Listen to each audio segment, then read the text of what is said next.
Perkenalan, nama saya Yandi Sunarto, MPM 24310222 dari jurusan Sistem Informasi. Saya akan meringkas dua video yang sudah diberikan oleh Biku Utamo dan Bapak Cornelis Bower. Kali ini mereka topiknya adalah kesempatan ini tentang hukum karma, membicarakan tentang hukum karma. Ini sebenarnya dari dulu sudah sering dibicarakan, tapi nampaknya memang perlu dikaji berulang-ulang.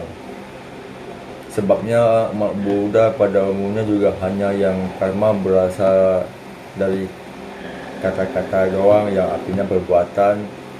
Sebab itu dalam bahasa Indonesia ada kata-kata sama asal katanya kar juga. Namun di dalam agama Buddha, satu perbuatan diklasifikasikan sebagai karma bukan karena itu cuma action saja. Perbuatan itu harus disertai oleh niat adalah kehendak yang melakukannya. Sedangkan ada perbuatan juga yang dilakukan tapi tanpa niat, maka itu tidak akan diklasifikasikan sebagai karma. Contoh perbuatan juga begitu. Kita lagi jalan biasa saja, jalan-jalan lalu kita menginjak daun, ternyata di bawah daun ada binatang.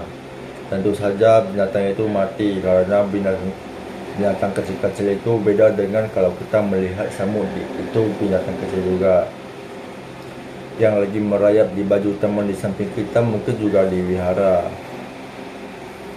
Dengan membenci ini karena sudah melihat lebih dulu makhluk itu lalu dibikin mati, inilah karma. Sedangkan yang terinjak tadi tanpa sengaja itu bahasa kita pada umumnya pada sengaja itu bukan karma. Apa yang disebabkan oleh Sang Buddha itu sebenarnya merupakan hasil penelitian beliau dengan kemampuan batinnya. Dia melihat bagaimana manusia dan makhluk-makhluk dunia ini muncul lahir dan mengapa mati.